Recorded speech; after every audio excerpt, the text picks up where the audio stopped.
Susanti dari Universitas Gunadarma. Saya dari Fakultas Ekonomi jurusan akuntansi.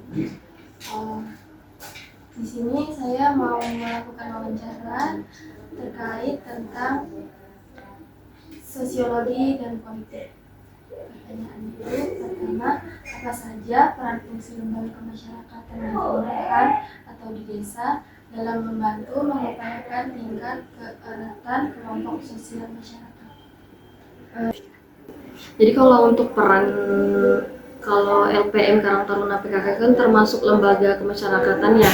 Jadi kalau untuk kelompok sosial masyarakat itu pasti lebih berperannya ke lebih sebagai wadah, dimana kalau misalnya di desa ini ada kegiatan rapat, ada kegiatan keagamaan, pasti kan kelembagaan ini dilibatkan ya. Jadi mereka ini menjadi salah satu perwakilan dari masyarakat yang terlibat langsung di desa. Misalnya seperti kayak Karang Taruna ini kan masalah kepemudaan, jadi ketika kami ada kegiatan olahraga yang lebih melibatkan banyak pemuda itu pasti lebih yang dilibatkan lebih ke Karang Taruna, tapi tidak menutup kemungkinan itu dari perwakilan LPM dan PKK itu juga terlibat, tapi kan ada beberapa kegiatan yang porsinya lebih dominan, misalnya ke kegiatan ibu-ibu perempuan itu PKK lebih dominan, terus lebih ke LPM ini kan lebih ke gimana ya, dia lebih ke masyarakatan itu lebih kental lah. Kalau LPM ini kayak termasuk ormas itu kan ada di sini kayak di sini tuh ada pemuda Pancasila ya, itu terlibat itu di situ sih dia. Jadi kalau untuk keterlibatannya di desa itu lebih banyak ketika kita ada kegiatan termasuk rapat-rapat itu menyampaikan gagasan mewakili beberapa masyarakat untuk mereka. Terus untuk pertanyaan kedua itu, apakah lembaga masyarakat yang ada di desa ini tuh memiliki kerjasama dengan pemerintah seperti kelurahan desa dalam melestarikan budaya sekitar atau tradisi yang biasa berlaku di masyarakat? Kalau untuk kerjasama, kami kalau di sini tuh lebih kurang dalam untuk kebudayaan itu nggak terlalu dominan. Tapi ada sempat kami tuh 2 tahun berturut-turut itu kegiatan Ungan Berayak. Itu kegiatan dari suku Pasir ya, dan itu memang penyelenggaranya kemarin 2 tahun itu dari Karang Taruna dengan melibatkan juga ibu-ibu PKK, melibatkan LPM itu aja sih kalau kami di sini Mak. Kalau untuk kebudayaan kurang banyak kegiatan kalau di sini. Cuman ada 2 tahun kemarin itu Ungan Berayak sama pasti satu Belian kalau nggak salah tuh. Itu aja. Terus untuk pertanyaan ketiga, sejarah terbentuknya desa kelurahan Sesulu ini bagaimana? Panjang lah itu Mbak. Kalau sebenarnya kalau untuk secara spesifik saya juga kurang paham ya, karena kan Sesulu ini termasuk desa yang udah lama ya. Sesulu ini kami pun baru tahun lalu melakukan pengkajian untuk menentukan tahun lahirnya gitu lah, kayak hari jadi desa itu kami tuh baru ada pengkajian itu baru tahun lalu, dan itu tuh belum secara resmi. Jadi kalau untuk sejarahnya itu memang nama Sesulu ini saya baca ya Mbak, karena saya juga nggak hafal nih. Nama Sesulu ini berasal dari suatu kejadian yang dialami oleh sebuah perahu layar yang dari tanah Bugis yang ingin berlabuh untuk menjual barang dagangannya di sini. Cuman dulu belum ada tempatnya. Nah, di dalam proses itu ada namanya bahasa Bugis Tapasulung, maka diberilah nama Sungai Sesulung yang sekarang dikenal dengan Sungai Sesulu. Nah, dan sekaligus kampung Sesulu ini diperintah oleh seorang kepala kampung atau pembakal, yaitu Aji Raden. Makanya di sini ada namanya Aji Raden, Adenoko, itu Aji Gondres, itu tuh awal mulanya dari situ. Nah, Aji Raden ini memimpin dari tahun 1902 sampai 1917. Nah, namun setelah penyerangan markas koloni Belanda di Tanah Grogot, Modang dan daerah Pasir lainnya, pasukan perlawanan rakyat Pasir melemah karena banyak gugur di medan perang. Dan kolonial Belanda mempergunakan pengadaan penyisiran besar-besaran ke seluruh daerah. Pemberontakan Serikat Islam dan tokoh Serikat Islam ini yang tertangkap, dan beberapa ada yang mengalami pengasingan hingga dijatuhi hukuman mati. Nah, untuk seterusnya maka pemerintah kepala kampung diserahkan kepada sepupu sekalinya dari Aji Raden yang di awal tadi, yaitu Makuaseng sampai ke Aji Raden kembali dan pengasingan. Terus kalau untuk seterusnya sampai Suatu hal yang menimpa kepala kampung tersebut, dia mengalami kebangkrutan dan proyek negosiasi minus dan memilih meninggalkan kampung Kolongikis. Dari sini ini ditinggal Kolongikis. Nah, maka Bapak Camat Waru yang dipangku oleh Bapak Damanhuri pada tahun 1976 sampai 1984. Dalam kepemimpinannya Desa Sesulu ini, ketika ditinggal Kolongikis dipimpin oleh Bapak Haji Sengge. Nah, itu. Seterusnya ini udah kayak banyak peraturannya aja sini, Mbak. Kalau untuk dari asal mulanya nama Sesulu itu dari situ, dari kapal dagang yang dari Tanah Bugis yang tempat sulung di Sungai Sesulu itu. Terima kasih, Bu. Sama-sama, Mbak. Ada lagi? Oke. Perkenalkan, nama saya Anggi Natasha. Saya dari Universitas Gunadarma, Prodi Akuntansi. Di sini saya ingin bertanya, etnis atau suku apa saja yang paling dominan tinggal di wilayah sekitar sini? Yang paling dominan tuh suku Bugis sih, Dek.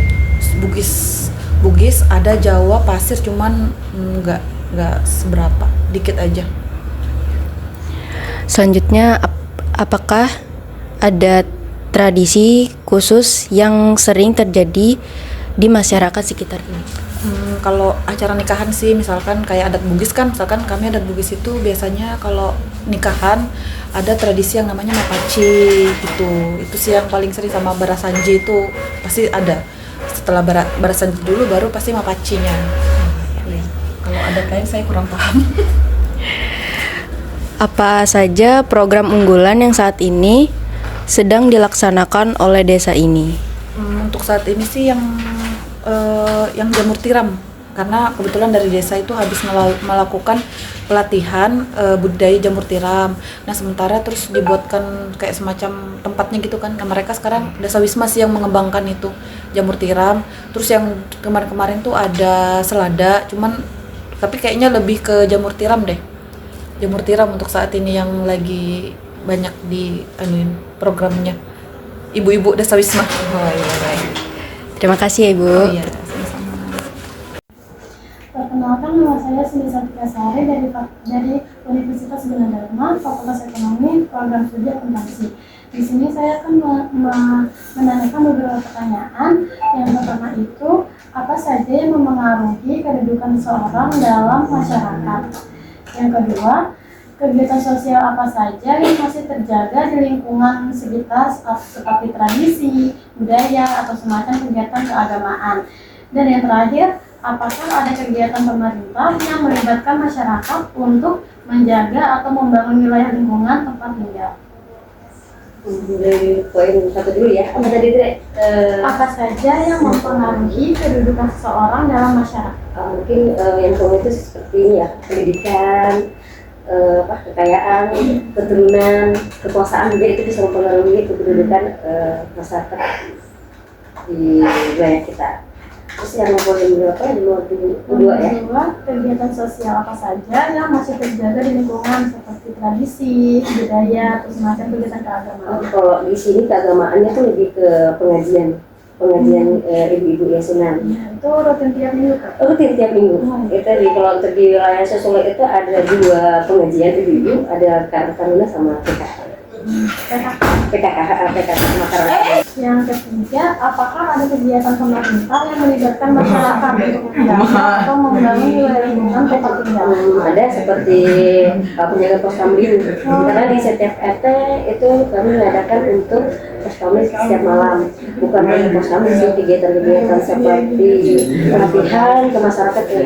Kelompok kami itu juga kami ada lakukan ke kelompok-kelompok. Jadi bukan hanya ke masyarakat sebenarnya, ke kelompok juga ada untuk membangun lingkungan di sekitar. Baik, terima kasih. Jalan dah.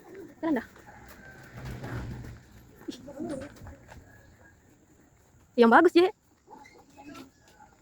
Hai guys, hari ini kami ada di kantor Desa Sesulu. Kami melakukan wawancara untuk beberapa pertanyaan yang telah disediakan oleh Bapak Abdul. Saya ada beberapa pertanyaan terkait Desa Sesulu. Pertanyaan yang akan saya sampaikan, ada kebudayaan adat atau istiadat apa yang khusus yang sampai saat ini masih terjaga secara turun-temurun? Adat ada, Karena di seluruh kelihatannya ada beberapa lembaga adat yang katakan seperti LAP, seperti apa yang di depan ini LPAP. Nah sih, akhirnya dari beberapa itu mereka mengembangkan adat masing-masing walaupun sebenarnya satu rumpun tadi awal aset.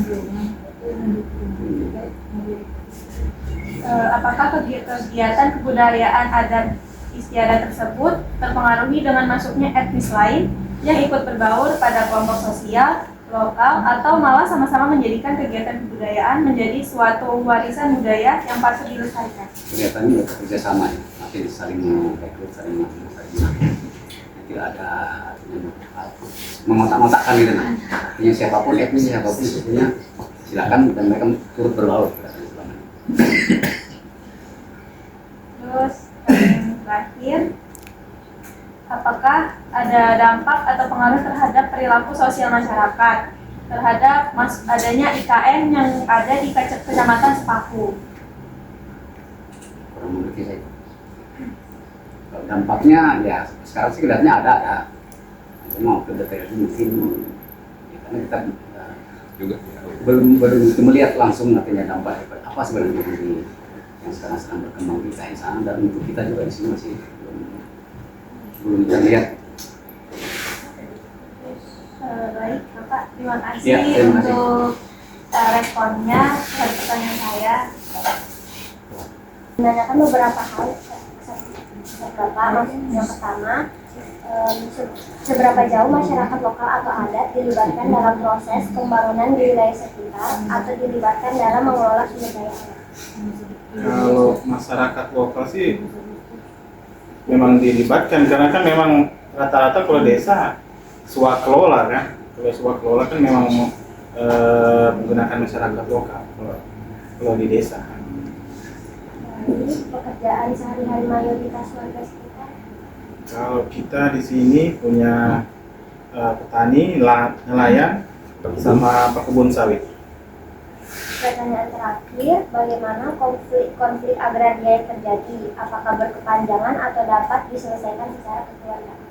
Kalau di desa sih cenderungnya memang kan kekeluargaan. Jadi segala sesuatu yang terjadi pasti tetap dimusyawarahkan kan.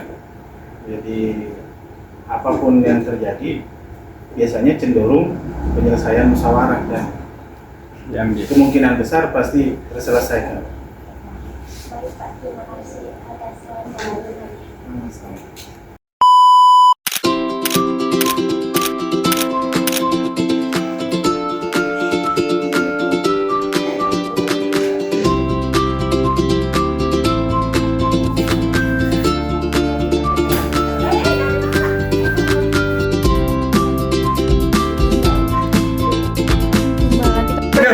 Sudah.